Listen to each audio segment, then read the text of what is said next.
one of the big conversations that has kind of popped up out of nowhere over on X has been the conversation about crunch. We've seen this conversation. It's been an ongoing thing over the last decade or so. And crunch pretty much means you're working a lot of extra hours to complete the goal of finishing the game. And oftentimes what happens is they say, hey, the game's going to be released in March. And then all of a sudden February rolls around. They go, oh, the game's half the way done. So we got to bust our ass to get it to the finish line before it's finished up in March or whatever it is, right? And that's what you see, this crunched idea. And then Nintendo has always kind of been immune to this idea mostly because Japanese culture is so much different than American culture. But this has been one of those conversations. If you can pull up my screen over here, Phoenix, says buying a Switch 2 and buying, and there's a larger conversation here, which I want to get into, but this is where it all started. It says buying a Switch 2 and buying Switch 2 games are not supporting anti-consumer. They're not equal in supporting anti-consumer practices. It's driving me insane. You say you don't want to spend money on it on one yet. That's fine. You don't have to put yourself on some weird pedestal to do it, right? Okay, that's fine. That's where this whole thing started, and then it went here. It says, but they make video games $80, right? It says Nintendo is one of the only companies, is one of the only video game companies you don't hear horror stories about the work environment from. You consistently see articles about how their staff receives annual pay raises. They don't crunch. They don't have mass layoffs. And then this journalist from Kotaku came in and said Nintendo's crunch culture was literally called Mario time. Now this is a million views over here, right? Now, look, maybe I have a misunderstanding of what crunch is. And let me get to my understanding of this first, then we'll get into this. But my understanding of crunch is a lot of hours in a successive days, more or less keeping you away from living a normal life, right? Where you have deadlines. Deadlines have to be met. Everybody works together to finish those deadlines by a certain amount of time, right? That's my understanding of what you see with video game developers, specifically in the West in the United States, right? Obviously, Japan culture is traditionally very different. There's different labor laws. There's different all sorts of everything. You know, the culture is so different. It's ridiculous. It's an entirely different world. But this is from this article over here. Phoenix says, in those days, Miyamoto would come to us at 11 p.m. after he finished all his board member work and say, it's Mario time. At that point, we'd start a planning meeting that would run until 2 a.m. At that point, Miyamoto would go home, leaving us with the words, you should return home soon for your health. Over the next 2 or 3 hours, we'd write the game design documents and summarize the instructions for our artists and programmers. It was the craziest crunch time that I've ever experienced in my development career. But if the god of games was working so much, could we give up? Could we give up? Miyamoto had incredible stamina here. So they're obviously talking about, they may be talking about right now, who knows? But specifically with Shigeru Miyamoto working till 11 p.m., having these meetings. And then this has obviously put a spotlight on this. He says, moral of the story is not Nintendo bad or Mario time was worth it or Mario Kart shouldn't be $80. Just that reality is more complicated than a fandom that reduces multinational companies to team sports, right? This got me thinking while reading this. First and foremost, the crunch conversation is an interesting one. I think everybody has their own they can make their own decisions on how they want to live their lives, right? But one thing that was said in that, which I think is once again goes to Japanese culture, is you have a leader who is doing business stuff all day, and then he stops down and he continues working, and they're saying he's working this. He has this ridiculous bit energy, and ultimately people want to follow that energy. They want to follow the leader of what's happening. The guy who created Mario, guy who created these games.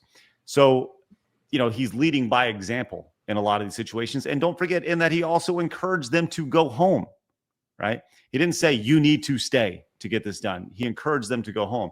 So I kind of feel like there's mixed messages in kind of this reporter saying this, but just your general thoughts on crunch culture. I think everybody does it in every industry ever. It's just called different things. Sometimes it's called overtime. Sometimes it's called crunch. But I would love to hear your thoughts. Let's start with you, Mama Akko.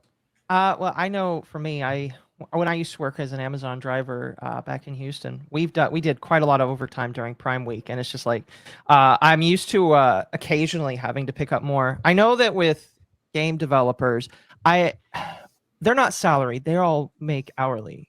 Correct? I'm not quite sure. Does it Not depend? necessarily. Yeah, not necessarily. I would say that Okay. there's a lot that certainly are salaried, and their salary they make a ton of money.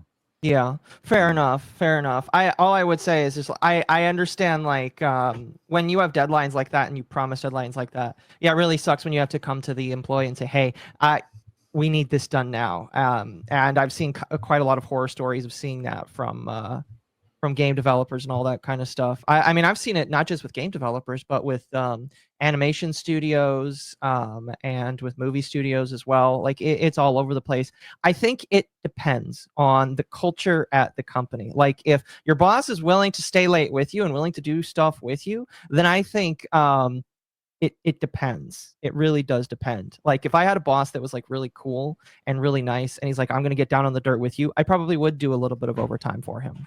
But if my boss is just like, "I'm going home, you guys have to stay and work," I'd be like, "I really don't care about this. There's no passion here." I don't know. It just depends for me. Craig, you're out.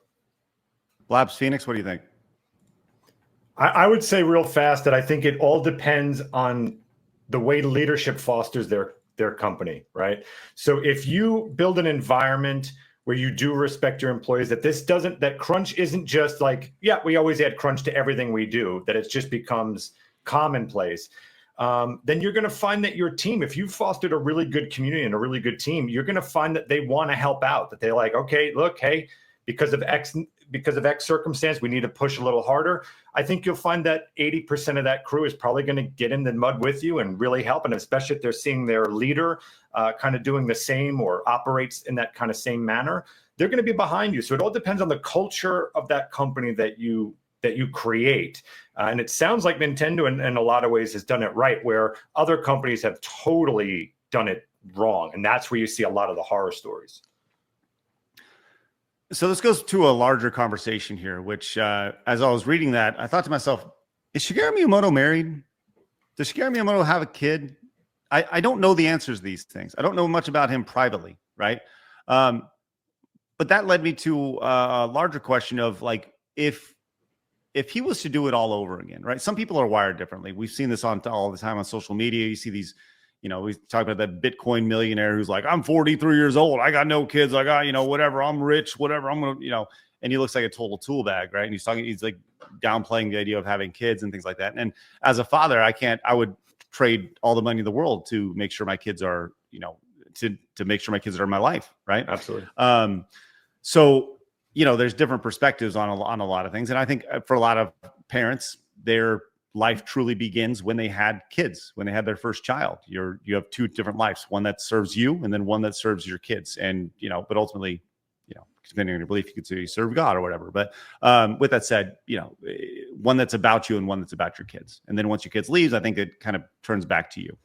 But do you think that, like if you had the opportunity to make a character like Mario, right? And the caveat was you're going to be world renowned. Everybody in the world's going to know your character, right? They'll, for the most part, associate you with that character. You're going to be the godfather of video games, right? But all it's going to take for you to do that is, endless hours of crunch, endless requirements, no wife, no kids, and you'll make a lot of money, but you really won't have an opportunity to spend it because you're going to be working so much. Like, does that sound like a good trade to you guys? Or like, what would you rather have? The notoriety of creating something like Mario or the family aspect of living a quote unquote normal life? I think you definitely, I'm sorry, Mama, you take over. Oh, I was just going to say, I used to work a job last year that literally ran me ragged, where I worked in a warehouse for 6, almost 7 days a week, and we worked 12-hour days. And it's just like, yeah, I was making twice what I made at my previous job, but I had no life. I was like extremely emotionally drained. And I don't know, if I was put in the shoes of Miyamoto, and I knew what the future was, I'd be like, okay, I want to plan an exit strategy so I'm not working 50, 60, 70-hour weeks every single week to make all that money. Because I do think that like being able to support yourself and being able to support other people is important. And that's kind of like the mindset I've had for like my early 20s. However, as I'm kind of getting to my mid 20s, I'm understanding it's just like money is good, but if you don't have people to spend it with, you don't have like individuals that you can share it with, it's just not worth it, in my personal opinion. So like I'm in the mindset of I'd like to make enough money so that I can enjoy my life and enjoy the life with others that I want to be with. Outside of that, I really don't care. You know what I mean? No, that's honestly, you're learning that at a young age, and that's really good for you to know that, right? Like you can have all these material possessions, but at the end of the day, if you don't have anyone to share it with or pass it on to, what's the point, right? Exactly. A lot of you guys have a lot of good thoughts on this, so let's go ahead and fire away some of y'all's thoughts. Dave Real says, fast, he is married, by the way, 2 kids. Yep. Dave says, crunch time in game companies is like this: 80-hour plus a week. Basically 16-hour days, 16 plus hour works. Crunch can be a fun team building activity for short periods of times, but when it goes 6 months, it sucks. I could totally see that. Yes. Yeah. For a short amount of time, few weeks or whatever it may be, you know, really team building and such. Your mom told me you should hit the subscribe button. You don't want to disappoint mom, do you?